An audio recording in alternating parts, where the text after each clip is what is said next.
Hello नमस्कार साथियों। ये जो है हमारी एमसीक्यू क्लासेस यहाँ पर चल रही है और इससे पहले हम इसकी 3 सीरीज यहाँ पर देख चुके हैं। उपन्यास विषय के जो है हम आज कुछ महत्वपूर्ण प्रश्नों को देखने वाले हैं, जिनमें से हमने 3 क्लासें जो है इससे पहले पढ़ चुकी हैं। आज जो ये है इसी क्रम को आगे बढ़ाते हुए हमारी चौथी क्लास रहने वाली है। क्योंकि ये रिकॉर्डेड प्रकार की क्लास है तो मैं यहाँ पर से प्रश्न पढ़ूंगा। थोड़ा सा समय आपने पॉज करके लेना है सोचने के लिए, और इसके बाद जो भी आपका आंसर होगा, जो भी आपको सही लगता होगा, वो आपको कमेंट में यहाँ पर बताना है। साथ साथ जो है मैं यहाँ से सही आंसर भी बताते रहूँगा। चलिए शुरू करते हैं। निम्नलिखित में से विदेशी परिवेश पर आधारित कौन से उपन्यास नहीं हैं? इनमें से कौन से वे उपन्यास नहीं हैं जो विदेशी परिवेश या लेखक ने जो है विदेशी पृष्ठभूमि को सोचकर या किसी यात्रा वृत्तांत के अनुसार जो है लिखा है? पहला है हमारा परिशिष्ट, फिर है चक्रव्यूह, वे दिन और सफर के साथी। तो कौन कौन से ऐसे उपन्यास हैं? वे दिन की बात, जो वे दिन था, वे दिन की बात जो है हम पहले कर चुके थे। वे दिन जो है निर्मल वर्मा का, किसका? यहाँ पर निर्मल वर्मा का उपन्यास था और विदेशी परिवेश पर आधारित है। सफर के साथी यहाँ पर सुनीता जैन जी का उपन्यास, किसका है? सुनीता जैन जी का उपन्यास है। ये भी विदेशी पृष्ठभूमि पर आधारित है। ऑप्शन ए परिशिष्ट और ऑप्शन बी चक्रव्यूह, ये दोनों उपन्यास क्या हैं? यहाँ पर भारतीय परिवेश पर आधारित उपन्यास हैं। तो ऑप्शन ए और बी देखिए कहाँ दिख रहा है, ऑप्शन बी बिल्कुल सही जवाब हो जाएगा। परिशिष्ट और चक्रव्यूह ये दोनों के दोनों उपन्यास क्या हैं? ये परिशिष्ट जो है गिरिराज किशोर का है और चक्रव्यूह किसका? श्रवण कुमार गोस्वामी यहाँ पर लेखक का। फिर है दूसरा प्रश्न, तलाकशुदा माता पिता की संतान की मानसिकता पर आधारित उपन्यास है। महाभोज, अंधेरे बंद कमरे, आपका बंटी, शेखर एक जीवनी। पहले भी ये प्रश्न यहाँ पर एक बार आ चुका है। तो सही उत्तर क्या रहेगा? आपका बंटी यहाँ पर सही उपन्यास रहेगा। और अगर लेखिका का नाम मैं आपसे यहाँ पर पूछूं तो मन्नू भंडारी इसकी क्या है? लेखिका है। और मन्नू भंडारी के करियर का महान उपन्यास में से एक रहा है आपका बंटी। कई सारी प्रतियोगिता परीक्षाओं का क्या है? महत्वपूर्ण प्रश्न भी यहाँ पर रहता है। ठीक है। इसका नेक्स्ट है, निम्नलिखित में से कौन सा उपन्यास ऐतिहासिक सांस्कृतिक उपन्यास नहीं है? पहला है बाण भट्ट की आत्मकथा, पुनर्नवा, टेढ़े मेढ़े रास्ते या वैशाली की नगर बधू। ऐसा कौन सा उपन्यास है जो ऐतिहासिक सांस्कृतिक उपन्यास नहीं है? तो इनमें से आपको पता है कि बाण भट्ट की आत्मकथा किसका? द्विवेदी जी का। पुनर्नवा किसका है? ये भी द्विवेदी जी का है। और वैशाली की नगर बधू चतुर्सेन शास्त्री, पहले भी हम इसका जिक्र कर चुके हैं, चतुर्सेन शास्त्री जी का है। लेकिन इनमें से जो टेढ़े मेढ़े रास्ते हैं, क्या है? टेढ़े मेढ़े रास्ते, ये उपन्यास किसका है? भगवती चरण वर्मा। किसका? भगवती चरण वर्मा। और ये इसमें गांधीवाद, किसका? गांधीवाद, गांधीवादी साम्यवाद और जो आतंकवाद आदि है उसका जिक्र किया गया है। ऐतिहासिक प्रकार का उपन्यास नहीं है। तो टेढ़े मेढ़े रास्ते यहाँ पर बिल्कुल सही जवाब हो जाएगा। और कब ये प्रकाशित हुआ था? तो 1946 में। फिर है प्रकाशन काल के अनुसार निम्नलिखित उपन्यासों का सही अनुक्रम क्या है? परीक्षा गुरु, गोदान, शेखर एक जीवनी, तमस। देखिए बहुत ही आसान प्रश्न अब आप लोगों के लिए ये वाला होने वाला है, क्योंकि हम काफ़ी बार जो है क्या कर चुके हैं, इन सब की चर्चा यहाँ पर कर चुके हैं। सबसे पहले जो परीक्षा गुरु है, क्या है? परीक्षा गुरु, लेखक का नाम श्रीनिवास दास है। काफ़ी बार हम इसके जिक्र कर चुके हैं। 1882 में प्रकाशित हुआ। अब तो आप लोगों को ये बिल्कुल मुंह जवानी जो है याद हो जाना चाहिए।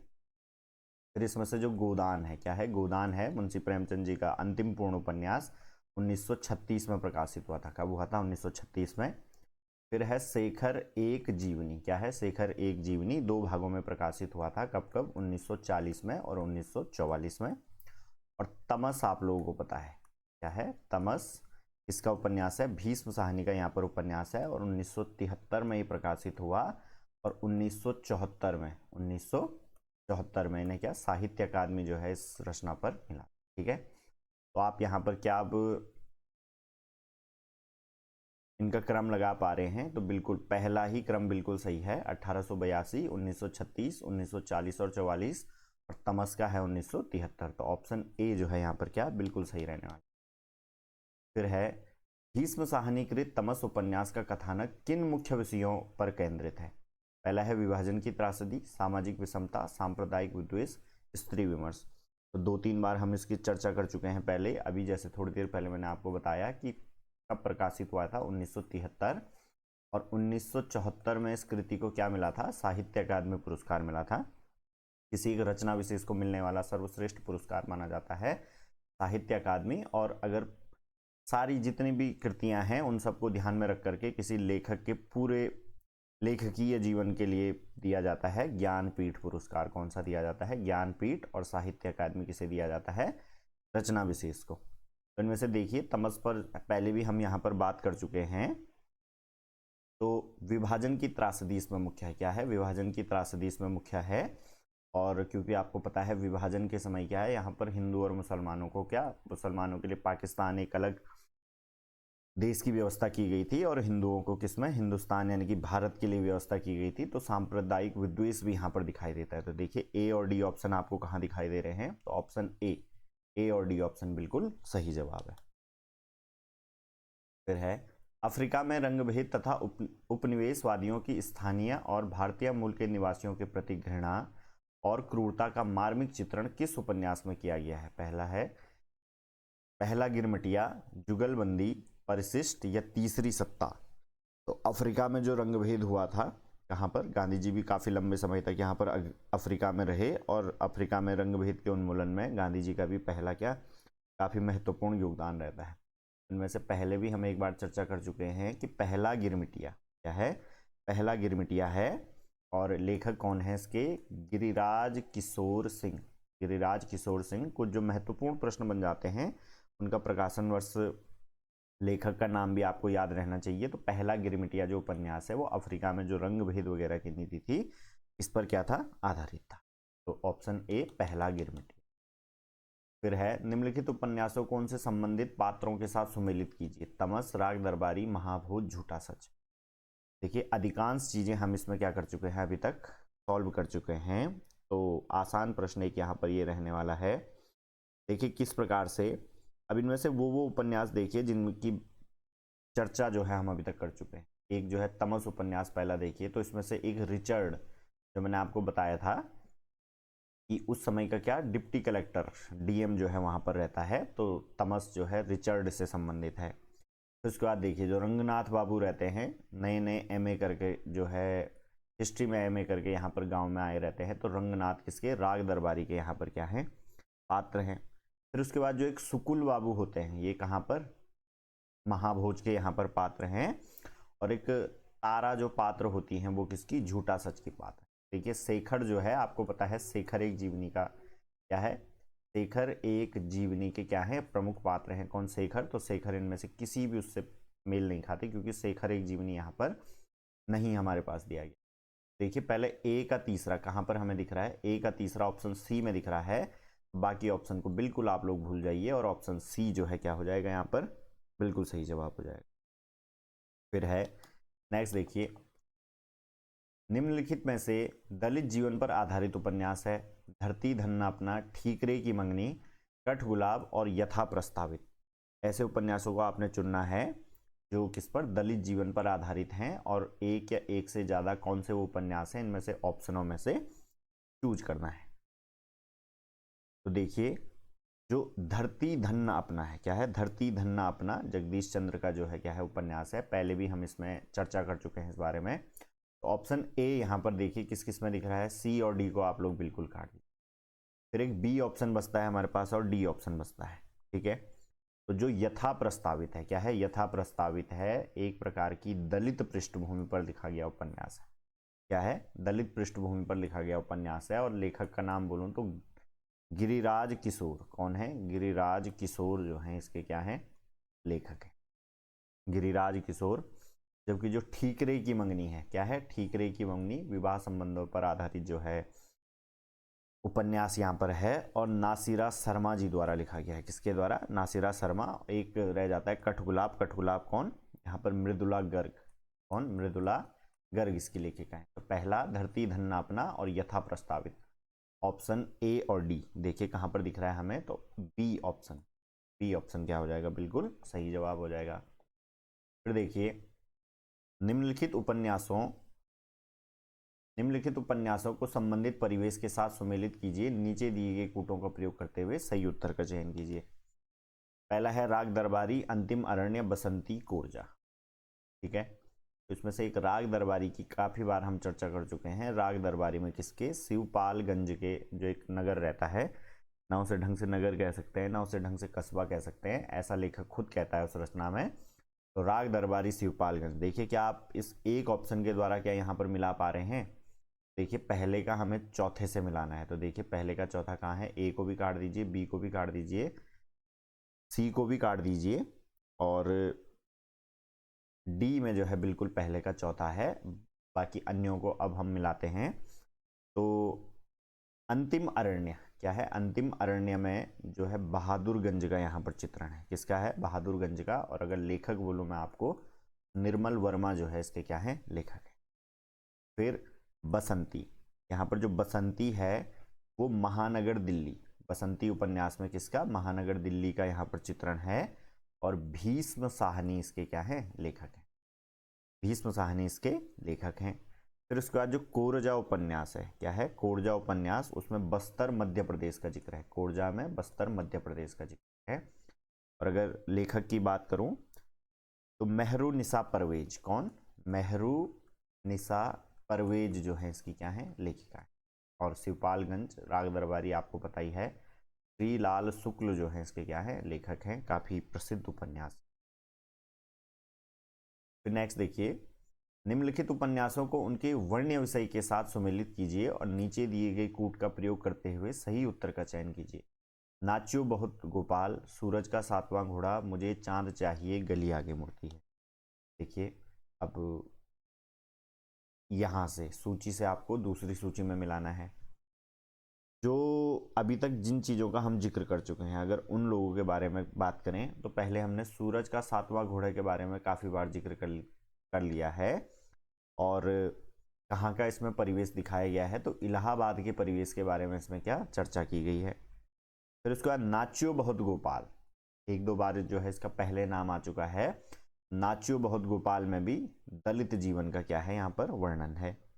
फिर उसके बाद मुझे चांद चाहिए, नेक्स्ट क्या है आपका, मुझे चांद चाहिए, इसमें जो है रंगमंच और सिनेमा संसार, किसका, रंगमंच और सिनेमा संसार के बारे में जिक्र किया गया है।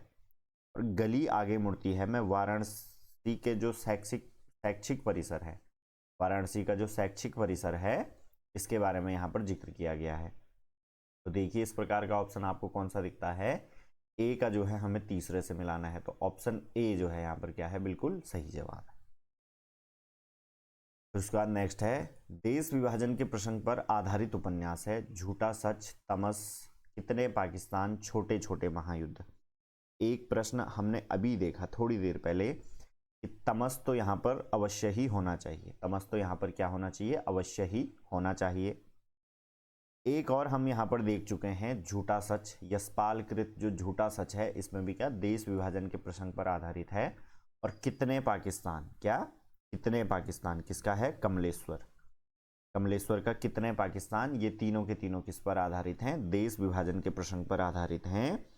जबकि छोटे छोटे महायुद्ध का संबंध जो है देश विभाजन से नहीं है। और इसके रचनाकार कौन है, रमाकांत इसके रचनाकार। बाकी तीनों रचनाओं के रचनाकारों का नाम आपको पता है। तो पहला, दूसरा और तीसरा, ऑप्शन ए क्या हो जाएगा, बिल्कुल सही जवाब। फिर है, राही मासूम रजा के द्वारा रचित उपन्यास नहीं है, टोपी शुक्ला, दिल एक सादा कागज, समर शेष है, कटरा बी आरजू। उनमें से कौन सा ऐसा उपन्यास है जो राही मासूम रजा द्वारा रचित नहीं है, तो समर शेष है। कौन सा उपन्यास है, समर शेष है जो उपन्यास है, वो राही मासूम रजा द्वारा रचित नहीं है, बल्कि में किसके, अब्दुल बिस्मिल्लाह द्वारा क्या है, रचित है। ठीक है, और समर शेष है ये है, और एक अन्य उपन्यास है, कंफ्यूजन ना हो आपको इसलिए बता देता हूँ।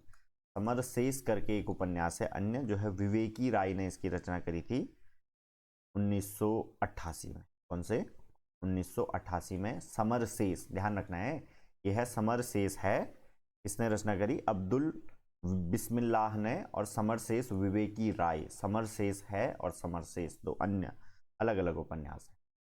फिर है, मुरारी और नरगिस के प्रेम पर आधारित उपन्यास है। आदर्श दंपति, चंद हसीनों के खतूत, पाप और पुण्य और सत्याग्रह। मुरारी और नरगिस की प्रेम कहानी पर कौन सा है?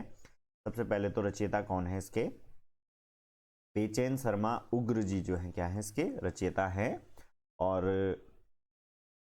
मुरारी और नरगिस किस इनमें से उपन्यासों के यहाँ पर मूल पात्र रहते हैं, मुख्य चरित्र रहते हैं? तो चंद हसीनों के खतूत इस उपन्यास के मुरारी और नरगिस क्या हैं? मुख्य पात्र।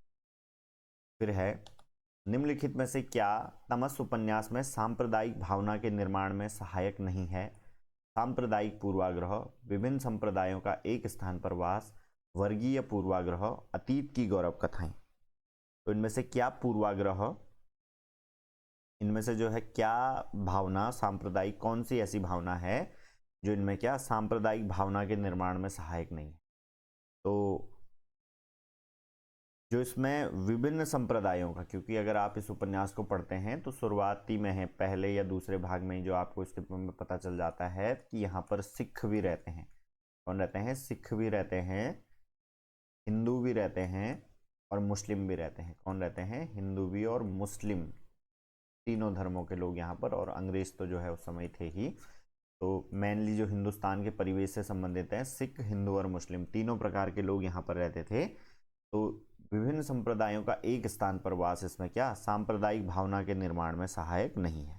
ठीक है, तो बी ऑप्शन क्या हो जाएगा यहाँ पर? बिल्कुल इसका सही हो जाएगा। नेक्स्ट है, यशपाल के उपन्यास झूठा सच में दौलत राम आजाद किस राजनीतिक दल का सदस्य था?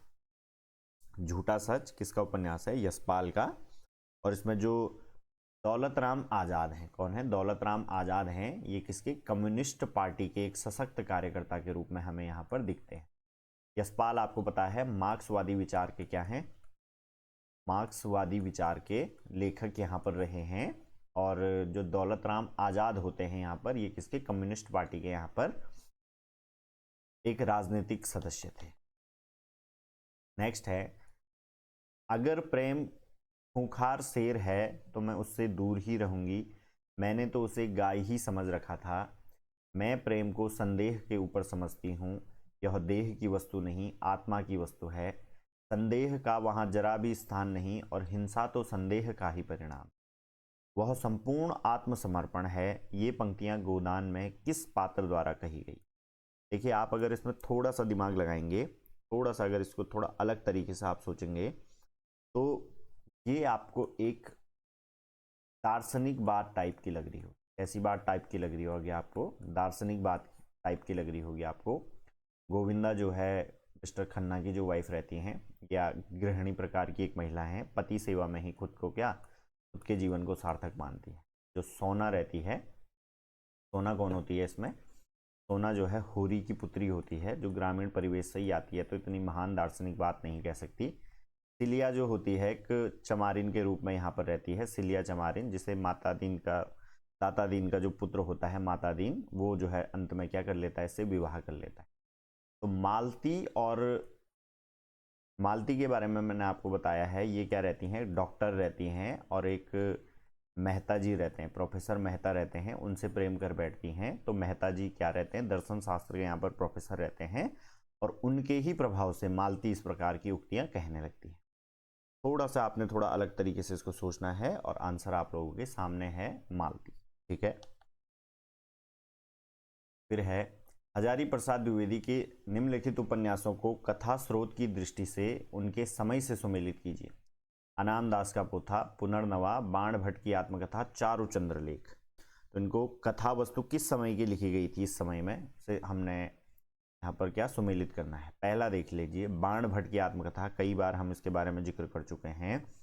तो ये हर्ष के समय की, इसके महाराज जो हर्ष थे उनके समय की बाण भट्ट हैं, लेखक हैं। बाण भट्ट उनकी आत्मकथा के रूप में लिखा गया है, और उस समय की ऐतिहासिक वर्णन है। तो ये जो है हमारा 6th से 7th सेंचुरी का जो समय है, वो किसका? बाण भट्ट की आत्मकथा का लिया जा सकता है। फिर उसके बाद आता है चारुचंद्र लेख। पहले पुनर्नवा देख लीजिए, क्या देख लीजिए? पुनर्नवा, क्योंकि इससे भी पुराना है। जो पुनर्नवा होता है, इसमें हमें 4वीं शताब्दी के आसपास का क्या मिलता है? वर्णन मिलता है, 4th सेंचुरी के आसपास। ठीक है, फिर उसके बाद जो चारुचंद्र लेख है, चारुचंद्र लेख, इसमें 12वीं 13वीं शताब्दी का वर्णन मिलता है। क्या मिलता है? 12वीं 13वीं शताब्दी का हमें वर्णन मिलता है। और इसके बाद एक रह जाता है आपका अनाम दास का पोथा, के बारे में हम काफ़ी बार जिक्र कर चुके हैं, जो औपनिषदिक काल का है, इस प्रकार की रचना है। उपनिषद जिस समय रचे जा रहे थे उस काल की जो है रचना का कथा स्रोत लेकर के हजारी प्रसाद द्विवेदी जी ने क्या लिखा है? उपन्यास लिखा है अनाम दास का पोथा। अब जो है मिला लीजिए कौन सा इस प्रकार से मिलता है, पहले का दूसरा कहाँ पर है? ऑप्शन डी में है, बाकी अन्य ऑप्शन भी मिल रहे हैं, तो ऑप्शन डी बिल्कुल सही जवाब। फिर उसके बाद है निम्नलिखित उपन्यासों का प्रश्न काल की दृष्टि से सही अनुक्रम क्या है? प्रकाशन काल की दृष्टि से सही अनुक्रम क्या है? तो पहला है मानस का हंस, टेराकोटा, भूले बिसरे चित्र, गर्मराख। ठीक है, तो मानस का हंस, मानस का हंस किसने लिखा था? अमृतलाल नागर। एक एक करके मैं लिख रहा हूं, है मानस का हंस। यह है मानस का हंस। कब लिखा गया था? काफ़ी बार हम जिक्र कर चुके हैं, 1972 अमृतलाल नागर द्वारा, और तुलसीदास जी की आत्मकथा रूपक ये लिखा गया। फिर है हमारे पास टेराकोटा। क्या है? टेराकोटा है। टेराकोटा के रचनाकार हैं लक्ष्मीकांत वर्मा। कौन है? लक्ष्मीकांत वर्मा इसके रचयिता हैं, और 1971 में इसका क्या हुआ था? प्रकाशन हुआ था। फिर है भूले बिसरे चित्र। क्या है? भूले बिसरे चित्र 1959 में जो है इसका प्रकाशन हुआ था, और भगवती चरण वर्मा जो है इसके क्या हैं? लेखक हैं। फिर है गर्मराख। क्या है? गर्मराख 1959 सॉरी है। फिर ये 1557 में गर्मराख जो उपन्यास है, उपेंद्र नाथ अस्क जो है ये क्या है? इसके रचयिता है। देखिए सबसे पहले आपको गर्मराख को ढूंढना है। इसको ढूंढना है, गर्मराख को ढूंढना है, तो गर्मराख यहाँ पर सबसे पहले है। फिर भूले बिसरे चित्र 1959, फिर टेराकोटा 1971, और मानस का हंस जो काफ़ी प्रमुख है, काफ़ी बार जो है पूछा गया प्रश्न है, अमृतलाल नागर द्वारा रचित है 1972 में। तो ऑप्शन सी इसका बिल्कुल सही जवाब हो जाएगा। फिर है नई पौध के लेखक कौन है? नई पौध जो उपन्यास है इसके लेखक कौन है? ऑप्शन ए है आपके पास यहाँ पर भीष्म साहनी, धर्मवीर भारती, चंद्रधर शर्मा गुलेरी, नागार्जुन, बाबा नागार्जुन। कौन इसके लेखक हैं? बाबा नागार्जुन इसके लेखक हैं। और अगर प्रकाशन वर्ष की मैं बात करूं तो 1953 ईस्वी। कब? 1953 ईस्वी में इसका क्या हुआ था? प्रकाशन हुआ था। फिर है मृगनयनी किसके द्वारा रचित है? पहला है रामधारी सिंह दिनकर, सोहन लाल द्विवेदी, श्याम नारायण पांडे, वृंदावन लाल वर्मा। तो कौन मृगनयनी के रचयिता हैं? तो वृंदावन लाल वर्मा। कौन? वृंदावन लाल वर्मा इसके रचयिता हैं। और 1950 प्रकाशन वर्ष अगर मैं आपसे बताऊं तो 1950 में इसका क्या हुआ था? प्रकाशन। फिर नेक्स्ट है गुनाहों का देवता किसके द्वारा लिखित है? देखिए दिन भर आप लोग इंस्टाग्राम आजकल चलाते हैं, ऐसी गुप्त एजेंसियों से ऐसी सूचना मिली है, तो आप लोगों ने इंस्टाग्राम प्रेमी होने के कारण इसका आंसर कमेंट में लिख करके देना है 21 डैश, और इसके आगे आप लोग अपना आंसर लिखेंगे। फिर है नेक्स्ट क्वेश्चन, निम्नलिखित रचनाओं में से कौन सी प्रेमचंद जी की लिखी रचना नहीं है? कल सुनना मुझे, कर्मभूमि, सेवा सदन, निराला। देखिए इतने होशियार बच्चे आप लोग हैं कि जैसे ही आप लोगों के पास में ऑप्शन आया वैसे ही आप लोगों ने इसका क्या कर दिया? तुरंत यहाँ पर एनकाउंटर कर दिया। और कौन सी इनमें से प्रेमचंद की रचना नहीं है? तो कल सुनना मुझे, ये क्या नहीं है? प्रेमचंद की यहाँ पर रचना नहीं है। ठीक है, किसकी रचना है? अगर कल सुनना मुझे की मैं बात करूं तो किसकी रचना है? ये धूमिल, एक लेखक हैं धूमिल,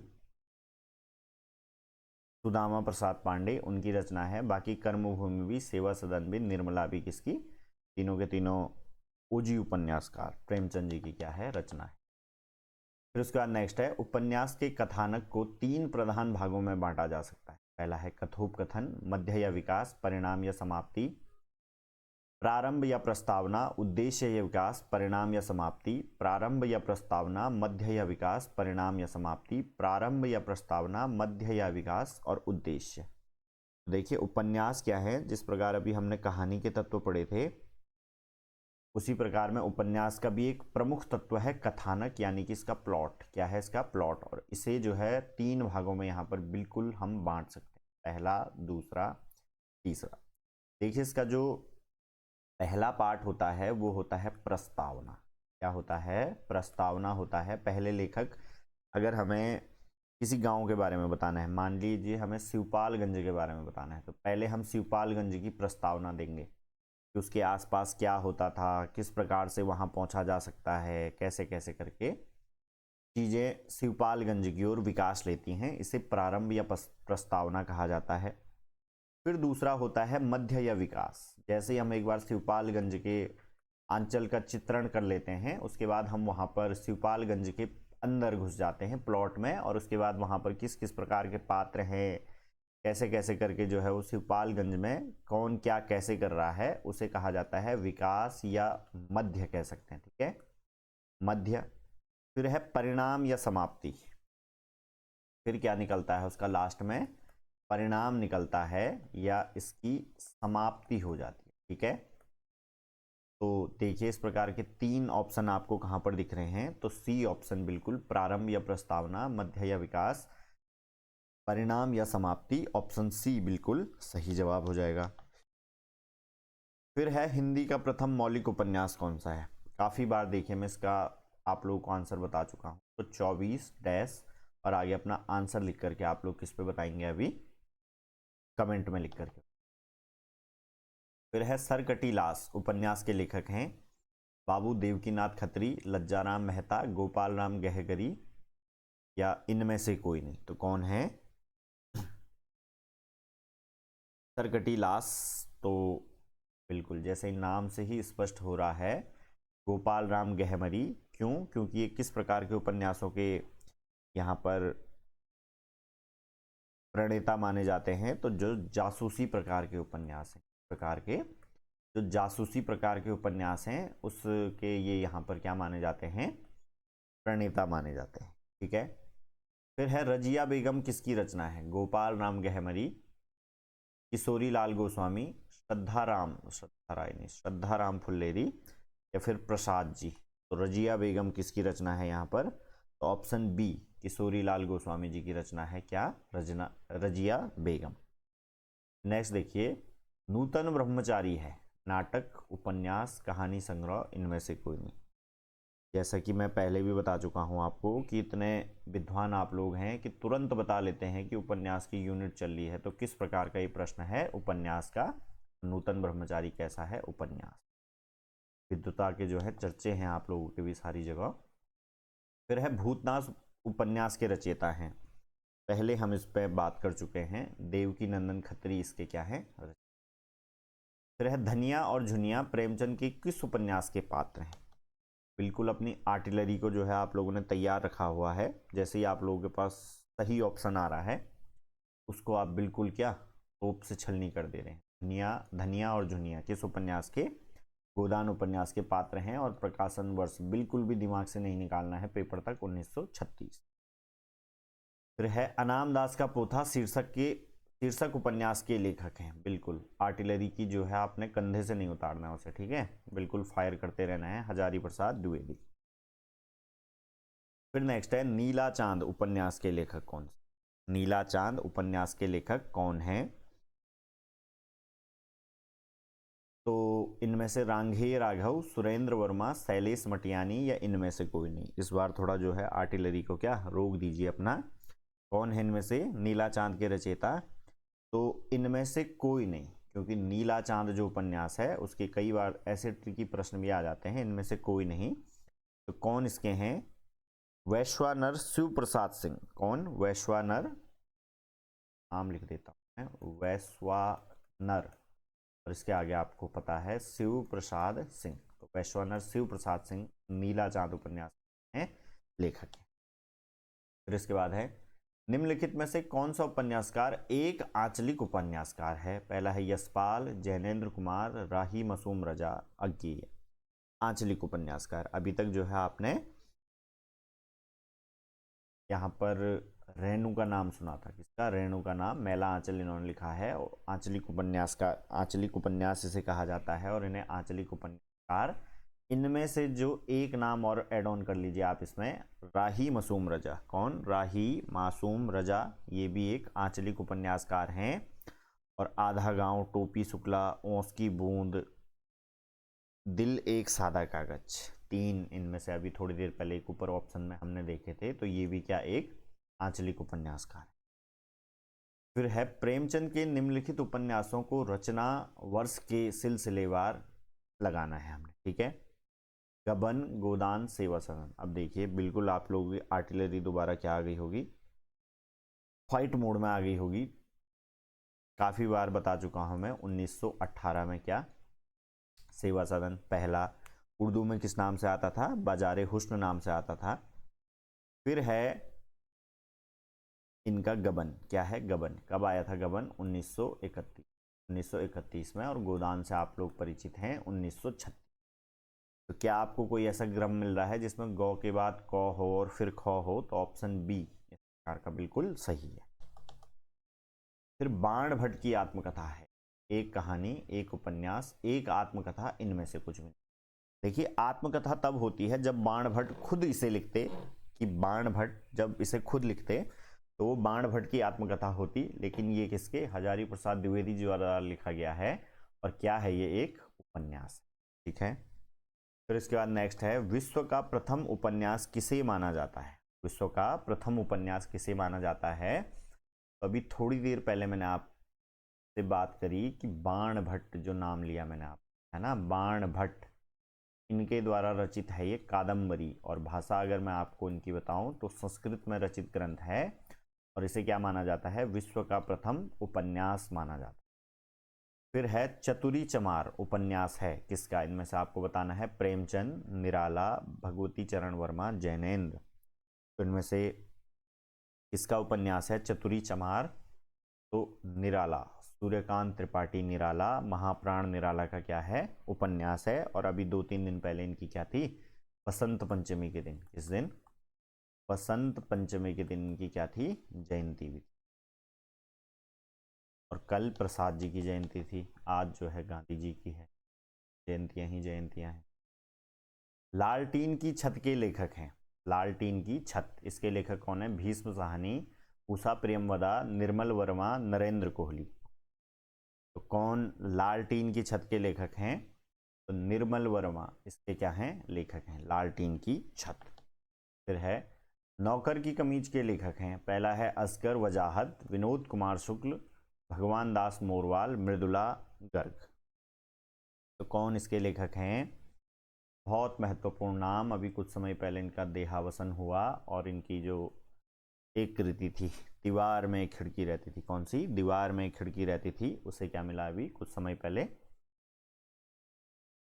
साहित्य अकादमी पुरस्कार मिला। और इन्हें ज्ञानपीठ जो है पुरस्कार मिला था, ठीक है। तो विनोद कुमार शुक्ल आपने याद रखना है, नौकर की कमीज। फिर है गोदान, उपन्यास है, यथार्थवादी, आदर्शोन्मुख, यथार्थवादी, आदर्शवादी, यथार्थोन्मुख, आदर्शवादी। लेकिन चारों का मतलब मैं आप लोगों को बता देता हूं एक बार, फिर इससे आपको आसानी रहेगी कुछ भी करने में, ठीक है। गोदान उपन्यास है यथार्थवादी, इसे इंग्लिश में कहा जाता है रियलिज्म, मतलब बिल्कुल जो समाज में हो रहा है उसी प्रकार का, अब जैसी है बिल्कुल।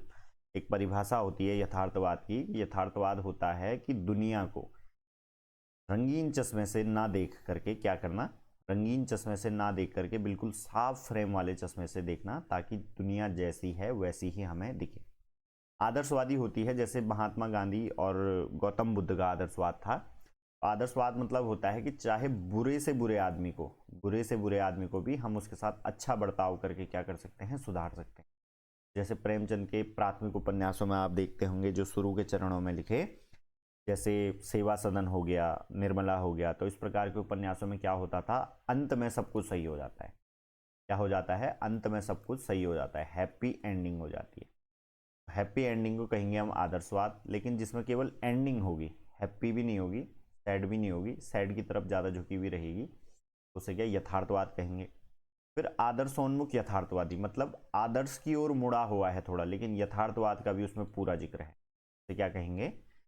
आदर्शोन्मुख यथार्थवादी कहेंगे। फिर यथार्थोन्मुख आदर्शवाद कहा जाएगा यथार्थ की ओर ही झुका हुआ है, यथार्थ की धरातल पर लिखा गया है, लेकिन लास्ट में इसमें क्या हो जाता है, आदर्शवाद हो जाता है। देखिए अब आदर्शोन्मुख यथार्थवाद इसमें क्यों है, ऑप्शन बी जो है इसका सही है, पूरी तरीके से यथार्थवादी नहीं है। इससे पहले एक बार मैंने आपसे जिक्र किया था तो उस समय आप लोगों को बताया था कि प्रेमचंद का जो तीसरा सिरा जो है चल रहा था, जिस समय 1930 के बाद से इन्होंने जो जो उपन्यास लिखे उनकी पृष्ठभूमि किस प्रकार की, आदर्शोन्मुख यथार्थवादी प्रकार की थी। तो देखिए किस प्रकार से है, अगर आप लोगों ने उपन्यास पढ़ा है तो इसमें देखा होगा जो ये होरी होता है, क्या होता है, होरी होता है। तमाम कष्टों को, तमाम चीज़ों को झेलने के बाद भी ये आदमी क्या होता है, कहीं ना कहीं अपने अच्छा होने की कामना करता है कि कैसे भी करके जीवन में क्या हो जाए, अच्छा हो जाए, लेकिन लास्ट में अच्छा कुछ नहीं होता, क्या हो जाती है, इसकी मृत्यु हो जाती है। आदर्श की ओर झुका हुआ है लेकिन यथार्थवाद की पृष्ठभूमि पर लिखा गया है, तो आदर्शोन्मुख यथार्थवादी ये गोदान उपन्यास है। फिर है आधा गांव उपन्यास है, किसका, कृष्णा सेवती सोवती, कृष्णा सोवती, रेणु, राही मासूम रजा, भगवती चरण वर्मा, इसका उपन्यास है। काफी बार हम जिक्र कर चुके हैं इस बारे में, राही मासूम रजा का ये उपन्यास। फिर है रूपा जीवा उपन्यास है, लक्ष्मी नारायण लाल का, लक्ष्मी नारायण शर्मा का, राजेंद्र यादव का, अमृत लाल नागर का, इसका रूपा जीवा जो उपन्यास है ये किसका है, तो लक्ष्मी नारायण लाल, ऑप्शन ए क्या हो जाएगा इसका, बिल्कुल सही जवाब हो जाएगा, इनका उपन्यास है रूपा जीवा। फिर है निम्नलिखित में से अमृत राय का उपन्यास है, विषाद मठ, हुजूर, बीज, दुखमोचन, कौन है ये जो प्रेमचंद हैं इनके पुत्र हैं, इनके क्या हैं, पुत्र हैं अमृत राय।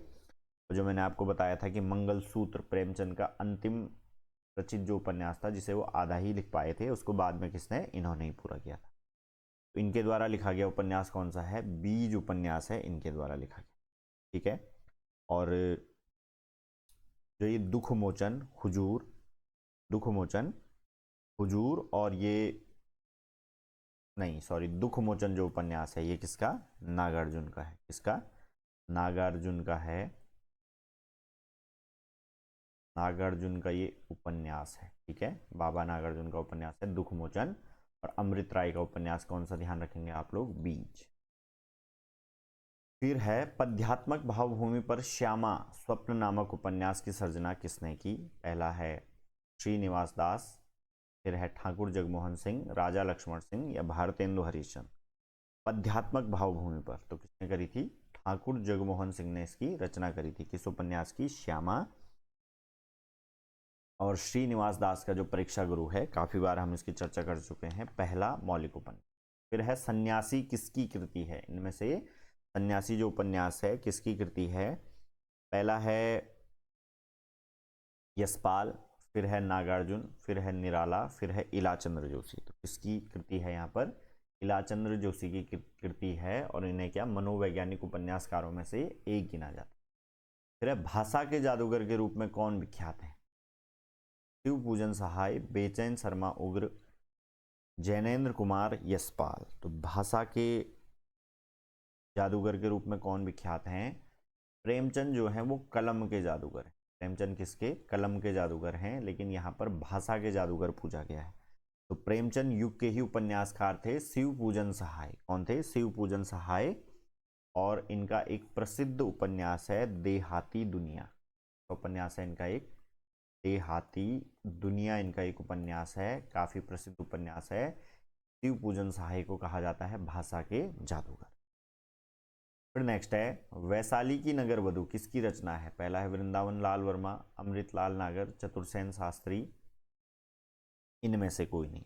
थोड़ी देर पहले हमने चर्चा करी थी कि चतुर्सेन शास्त्री की रचना है वैशाली की नगर वधु। फिर है नूतन ब्रह्मचारी कृति के लेखक हैं, पहला है श्रीनिवास दास, बाल मुकुंद गुप्त, किशोरीलाल गोस्वामी, या बाल कृष्ण भट्ट।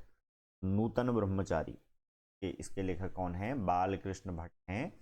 और किस युग के हैं, तो भारतेंदु युग के ये क्या हैं, रचनाकार हैं, भारतेंदु युग के ये रचनाकार हैं। और 1879 में इन्होंने क्या, इसका प्रकाशन, ठीक है।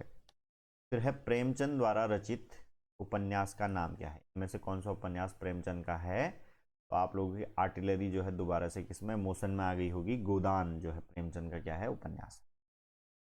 फिर है गली आगे मुड़ती है के लेखक हैं, पहला है नामवर सिंह, शिव प्रसाद सिंह, अज्ञेय या मोहन राकेश। तो गली आगे मुड़ती है इसके लेखक कौन है, बी शिव प्रसाद सिंह को आप लोग क्या बिल्कुल सही करेंगे यहाँ पर, शिव प्रसाद सिंह किसके गली आगे मुड़ती है के लेखक हैं। फिर है काला जल का कथानक किस समस्या से संबंधित है, काला जल एक उपन्यास है, किससे जो है इसका कथानक संबंधित है, तो स्त्री उत्पीड़न, किससे, स्त्री उत्पीड़न से इसका कथानक यहां पर संबंध है। ठीक है, नेक्स्ट देखेंगे नेताजी कहिन के लेखक हैं, पहला है रविंद्र कालिया, रविंद्रनाथ त्यागी, श्रीलाल शुक्ल, मनोहर श्याम जोशी। नेताजी कहिन काफी बार पूछा जाता है, और श्याम जोशी की जब हमने चर्चा करी थी तो इससे पहले हमने पढ़ लिया था इसमें कि किसका, इनका उपन्यास है नेताजी कहिन। फिर है बंकिम चंद्र का प्रसिद्ध हिंदी उपन्यास कौन सा है, पहला है दौड़, फिर है बीनू का सपना, फिर है कतरा दर बतरा, फिर है आनंद मठ। बंकिम चंद्र का प्रसिद्ध उपन्यास कौन सा है, सबको पता है आप लोगों को, आपकी आर्टिलरी जो है मोशन में आ गई होगी, कौन है उपन्यास इनका, आनंद मठ इनका उपन्यास। और अगर रचना की अगर मैं बात करूं तो 1882 में, कब हुई, 1882 में। और बहुत चर्चित विषय है आजकल वंदे मातरम है, जो वंदे मातरम जो राष्ट्र गीत है वो भी इसी में से लिया गया है। ठीक है, वंदे मातरम 1882, और आनंद मठ किसकी रचना है, बंकिम चंद्र चटर्जी। फिर है निम्नलिखित उपन्यासों में से प्रेमचंद का अंतिम उपन्यास कौन सा है, सेवा सदन, निर्मला, प्रेमाश्रय, गोदान। बिल्कुल गोदान जो है इसका क्या है बिल्कुल सही जवाब। फिर है टेढ़े मेढ़े रास्ते के लेखक कौन है, पहला है वृंदावन लाल वर्मा, भगवती चरण वर्मा, विशंभर नाथ शर्मा कौशिक या चंडी प्रसाद हृदयेश। तो टेढ़े मेढ़े रास्ते हैं जो उपन्यास, इसके लेखक कौन है, चर्चा कर ली थी हमने इस बारे में भी पहले, भगवती चरण वर्मा। फिर इसके बाद है निम्नलिखित में से कौन सा उपन्यास नागार्जुन का नहीं है, पहला है बलचनामा, बलचनमा, रतिनाथ की चाची, वरुण के बेटे, परती पर कथा। कौन सा उपन्यास नहीं है, काफी बार हमने भी इसकी भी चर्चा कर ली है, परती पर कथा। इसका उपन्यास है रेणु, फणीश्वर नाथ रेणु का। नागार्जुन अभी अभी कल की क्लास में तो नहीं आए थे, इससे पहले वाली क्लास में, अभी वाली क्लास में जो है नागार्जुन का काफी बार प्रश्न आ चुके हैं, तो उपन्यास इनके भी आप लोगों को याद कर लेने हैं। पलचनमा, रतिनाथ की चाची, वरुण के बेटे, ये तीनों उपन्यास किसके, नागार्जुन के। फिर है जुलूस उपन्यास के लेखक हैं, पहला है नागार्जुन, फिर है मोहन राकेश, फिर है कमलेश्वर, फिर है फणीश्वर नाथ रेणु। जो जुलूस उपन्यास है उसके रचयिता कौन है, रेणु का यहाँ पर काफी प्रसिद्ध उपन्यास है जुलूस। ठीक है, तो ऑप्शन डी बिल्कुल सही जवाब। फिर है निम्नलिखित में से किस उपन्यास का कथानक भारत पाकिस्तान के विभाजक पर आधारित नहीं है, देखिए क्या पूछा गया है, नहीं है, तो किसका नहीं है इसमें से, भारत पाकिस्तान के विभाजन पर आधारित, तो कर्मभूमि का कर्मभूमि का नहीं है। और कर्मभूमि के जो लेखक हैं वो कौन है, प्रेमचंद, प्रेमचंद इनके क्या हैं लेखक हैं। और बाकी जो तीनों उपन्यास है, तमस किसका, भीष्म साहनी का, झूठा सच यशपाल, और आधा गांव राही मासूम रजा, राही मासूम रजा, ये तीनों का कथानक क्या है, भारत पाकिस्तान का विभाजन है। फिर है वयम रक्षाम है निबंध संग्रह, काव्य ग्रंथ, संस्कृत नाट्य या उपन्यास। एक दो बार पहले भी शायद हम इस बारे में चर्चा कर चुके हैं। चतुर्सेन शास्त्री द्वारा लिखित है, किसके द्वारा, चतुर्सेन शास्त्री द्वारा लिखित है, और क्या है उपन्यास, जिनका क्या है, वैशाली की नगर वधु, इन्हीं का उपन्यास है, और इन्हीं के द्वारा क्या लिखा गया है, वयम रक्षा। फिर है टोपी शुक्ला के लेखक हैं, टोपी शुक्ला के लेखक, आप लोगों की आर्टिलरी जो है दोबारा से कंधे पे आ गई होगी, राही मासूम रजा, अभी अभी थोड़ी देर पहले इसका जिक्र किया गया।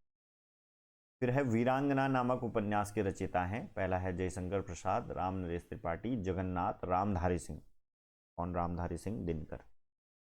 तो कौन है इसके वीरांगना नामक उपन्यास के रचयिता कौन है, तो राम नरेश त्रिपाठी इसके क्या है रचयिता। फिर है भागवंती उपन्यास के रचयिता हैं, सुदर्शन, ज्ञानेन्द्र, राम वृक्ष बैनीपुरी या अज्ञेय। इस उपन्यास के भागवंती, भागवंती जिक्र हमने शायद इसका पहली या दूसरी क्लास में इस प्रकार का एक प्रश्न आया था, तो उस समय मैंने आप लोगों को बताया था कि भागवंती जो उपन्यास है किसका, सुदर्शन, किस कारण ये चर्चित हैं, तो हार की जीत, इसके लिए हार की जीत, जिसमें बाबा भारती और खड़क सिंह होते हैं, थोड़े से संबंधित जो कथा होती है, आप लोग बचपन में स्कूल में इसे पढ़ चुके हैं। तो उसके रचयिता कौन, सुदर्शन हैं, जिनका एक अन्य उपन्यास कौन सा है, भागवंती।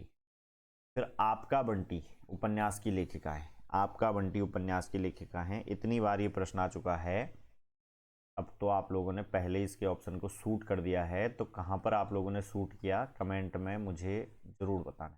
62 के आगे डैश करके आप लोगों ने लिखना है।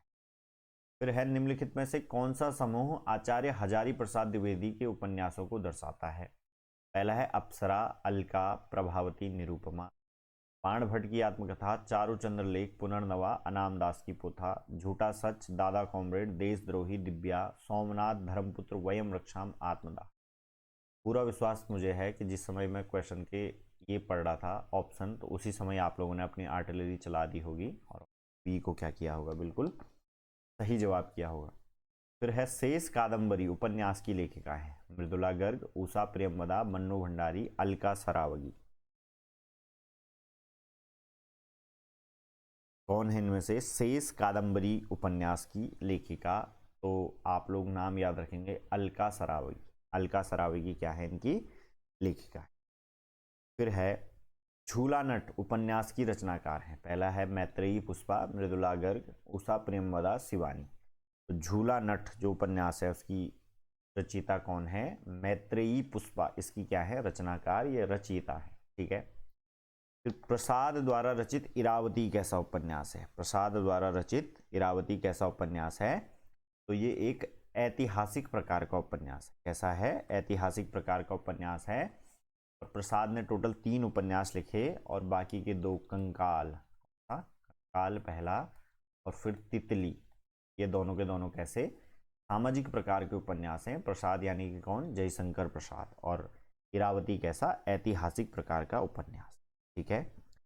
फिर इनमें से कौन सा उपन्यास प्रेमचंद का नहीं है, गोदान, सेवा सदन, कर्मभूमि या शेखर एक जीवनी। तो आप लोगों के आर्टिलरी ने जो है बिल्कुल क्या सही जगह यहाँ पर अभी इस बार निशाना लगाया होगा।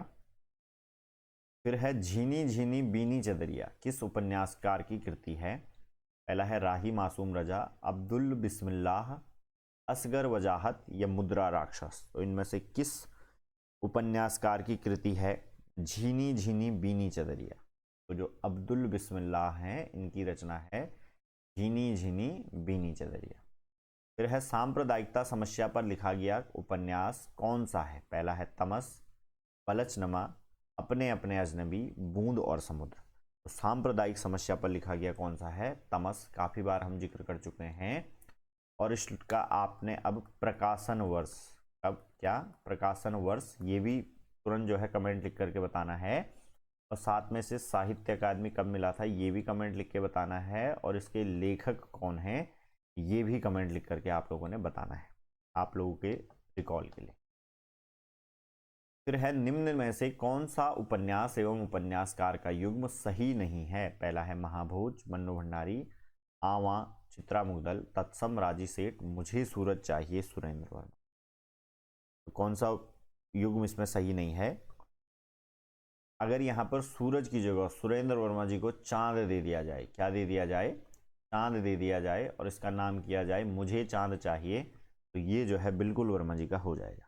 क्या हो जाएगा, बिल्कुल वर्मा जी का हो जाएगा। लेकिन मुझे सूरज चाहिए ये नहीं, बल्कि मैं वर्मा जी को क्या दो, चांद दो, ठीक है। ऑप्शन डी, मुझे चांद चाहिए, सुरेंद्र वर्मा, सूरज यहाँ पर गलत है। फिर है, पहला गिरमिटिया उपन्यास विशेषकर किस पर केंद्रित है। पहला है पंडित जवाहरलाल नेहरू, महात्मा गांधी, लाल बहादुर शास्त्री या विनोबा भावे। तो किस पर ये यहाँ पर केंद्रित है। आज की क्लास का पहला या दूसरा प्रश्न इस पर संबंधित था। इसका आंसर आप लोगों ने कमेंट में बताना है, बताना है कमेंट में। कितनी आप लोगों की याददाश्त है वो इससे क्या होगा, सिद्ध होगा, या केवल आर्टिलरी ही जो है कंधे पर रख करके चला रहे हैं। तो कमेंट में जो है आप लोगों ने बताना है किस पर ये केंद्रित है, ठीक है। फिर है, दुखम सुखम उपन्यास की लेखिका हैं चित्रा मुग्दल, प्रभा खेतान, ममता कालिया या नासिरा शर्मा। कौन इनमें से दुखम सुखम उपन्यास की लेखिका हैं? इससे पहले भी इसके बारे में एक बार जिक्र आया था, तो ममता कालिया इसकी क्या है? लेखिका है। नेक्स्ट है यह पथ बंधु था उपन्यास के लेखक हैं। पहला है नरेश मेहता, प्रभाकर बांचवे, भैरव प्रसाद गुप्त, रांघेय राघव। तो कौन यह पथ बंधु था उपन्यास के लेखक कौन है? नरेश मेहता इसके क्या है? उपन्यास के लेखक हैं। यह पथ बंधु था। फिर नेक्स्ट है नटों के जीवन संघर्ष का उल्लेख किस उपन्यास में नहीं है?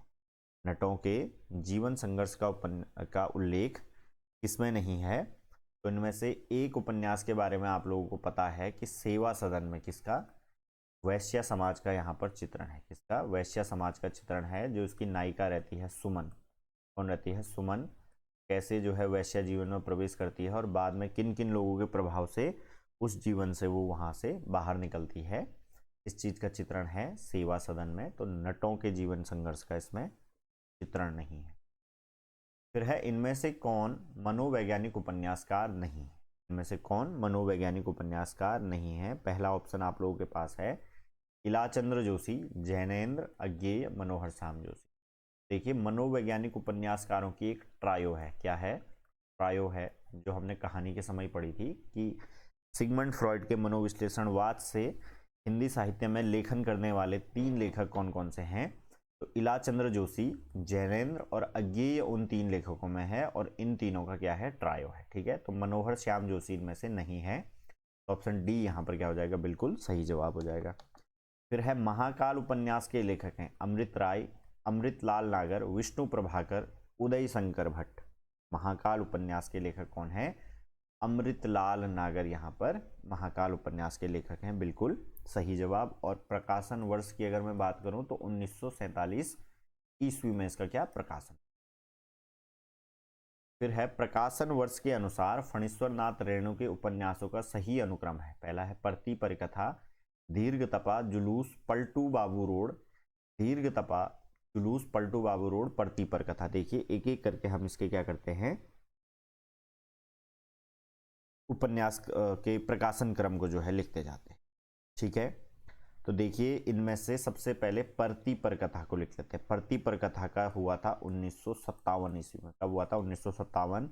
और इससे पहले 1954 में किसका हो गया था? मैला आंचल का हो गया था। इसमें से यहाँ पर दिया नहीं गया है, लेकिन एक बार बता दूं मैं आपको। फिर इसके बाद दीर्घ तपा, कौन सा? दीर्घ तपा यहाँ पर आ रहा है। ये किसका है? परती पर कथा का है। फिर उसके बाद दीर्घ तपा का है 1963। कब है? 1963 ईस्वी में इसका क्या हुआ था? प्रकाशन हुआ था। फिर उसके बाद जुलूस आता है। क्या आता है? जुलूस आता है। जुलूस का हुआ था 1965। हुआ था 1965। और फिर इसके बाद पलटू बाबू रोड, क्या देखेंगे आप लोग? पलटू बाबू रोड, इसका प्रकाशन हुआ है 1979 में। कब? 1979। प्रकार का कोई ऑप्शन, पहला ही ऑप्शन हमें इस प्रकार का दिख रहा है। परती पर कथा 1957, फिर दीर्घ तपा 1963, फिर जुलूस 1965 और पलटू बाबू रोड 1979 में। और इससे पहले किसका हो गया था? मैला आंचल। ऑप्शन ए यहाँ पर बिल्कुल सही जवाब। फिर देखिए रमेश चंद्र शाह के उपन्यासों का सही अनुक्रम है किस्सा, गुलाम, पूर्वापर, विनायक, गोबर गणेश। तो इनमें से उपन्यासों को हम लोग देख लेंगे एक एक करके प्रकाशन वर्ष के अनुसार, फिर जो है इन्हें क्या सही क्रम में लगाएंगे। तो देखिए इनमें से जो गोबर गणेश है, क्या है? गोबर गणेश। ये गोबर गणेश जो आपको दिख रहा है 1978 में इन उपन्यासों में सबसे पहला इसका प्रकाशन हुआ था। फिर उसके बाद किस्सा गुलाम, जो क्या है? किस्सा गुलाम यहाँ पर दिख रहा है। इस किस्सा गुलाम का 1986 में यहाँ पर प्रकाशन हुआ था। फिर उसके बाद पूर्वापर, क्या दिख रहा है आपको? पूर्वापर जो दिख रहा है, पूर्वापर का 1990 में, 1990 में क्या हुआ था? प्रकाशन हुआ था। और इसके बाद जो विनायक दिख रहा होगा आपको, क्या दिख रहा होगा? विनायक दिख रहा होगा। तो विनायक का 2011 में, कब? 2011 में इसका क्या हुआ था? प्रकाशन। इस प्रकार का कोई आपको ऑप्शन दिख रहा है? हाँ डी, गोबर गणेश 1978, किस्सा गुलाम 1986, पूर्वापर 1990 और विनायक 2011। फिर है सूरज का सातवां घोड़ा के लेखक हैं, पहला है धर्मवीर भारती, कमलेश्वर, राजेंद्र यादव या मोहन राकेश। तो सूरज का सातवां घोड़ा कौन इसके लेखक हैं, आप लोगों ने कमेंट में बताना, क्योंकि बहुत बार इसका भी क्या प्रश्न का यहाँ पर जिक्र हो चुका है। तो सही आंसर आप लोग किसमें कमेंट में लिख करके 79 और उसके आगे डैश करके लोग बताएंगे, ठीक है। तो ये थी आज की हमारी कक्षा। हमने चौथी कक्षा में यहाँ पर उपन्यास के कुछ प्रश्न देखे हैं, 80 के लगभग हम प्रश्न देख चुके हैं। हालांकि एक ऑप्शन को एलोबरेट करके 2-3 प्रकार की जानकारी आपको बताई गई हैं। उस प्रकार से आप देखें तो काफ़ी सारे प्रश्न हमने यहाँ पर सॉल्व कर लिए हैं। ज्ञान वाटिका जो हमारा ऑफिशियल ऐप है ज्ञान वाटिका, उस पर हमारा लेक्चरर का कोर्स यहाँ पर लाइव है।